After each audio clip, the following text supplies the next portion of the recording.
خبروں کے سلسلے کو آگے بڑھائیں گے۔ اسلام آباد میں گاڑیوں کی ایم ٹیگ رجسٹریشن تو مکمل نہ ہو سکی، مگر ضلع انتظامیہ نے غریب موٹر سائیکل سواروں پر بھی ایم ٹیگ کی رجسٹریشن لازمی قرار دے دی ہے۔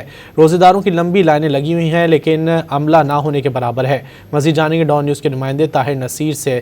طاہر، آپ کس مقام پر موجود ہیں اور ایم ٹیگ رجسٹریشن کی جا رہی ہے یہاں پر؟ جی بالکل، دیکھیں اسلام آباد میں داخل ہونے والے تمام موٹر سائیکلوں پر ایم ٹیگ کی رجسٹریشن لازمی قرار دے دی گئی ہے۔ اس وقت میں اسلام آباد کے مین داخلی پوائنٹ پہ موجود ہوں۔ میرے کب میں آپ یہاں پہ ایم ٹیگ رجسٹریشن کاؤنٹر بھی دیکھ سکتے ہیں۔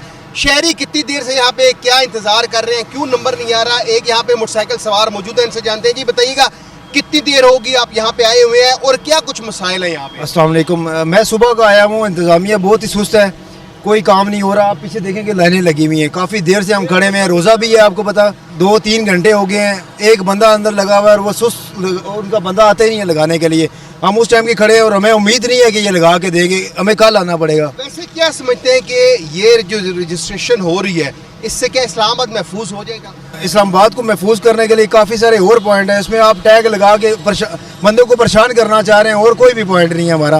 ناظرین، جیسے یہ گفتگو آپ نے سنی کہ ایم ٹیگ کی رجسٹریشن سے اسلام آباد کتنا محفوظ ہوگا، یہ تو آنے والے وقت میں پتہ چلے گا۔ البتہ یہاں پہ جو موٹر سائیکل سوار آ رہے ہیں وہ یہ شکوہ کر رہے ہیں کہ صرف ایک ملازم بیٹھا ہوا ہے، 3 بوتھ بنائے گئے ہیں اور گھنٹوں یہاں پہ اخبار ہونے کے بعد جب نمبر آتا ہے تو آگے سے کہا جاتا ہے جی کہ لنک ڈاؤن ہے۔ تو یہاں پہ شہریوں نے حکومت سے اپیل کی کہ خدا را اس سسٹم کو آن لائن کیا جائے، بوتھ بڑھائے جائیں تاکہ جلد از جلد یہاں پہ جو ایم ٹیگ رجسٹریشن کروانے کے لیے موٹر سائیکل سوار آ رہے ہیں ان کو جلد از جلد نمبر آئے اور وہ اپنے موٹر سائیکل پر ایم ٹیگ کی رجسٹریشن کروا سکے۔ طاہر نصیر، بہت شکریہ ان تفصیلات کے لیے۔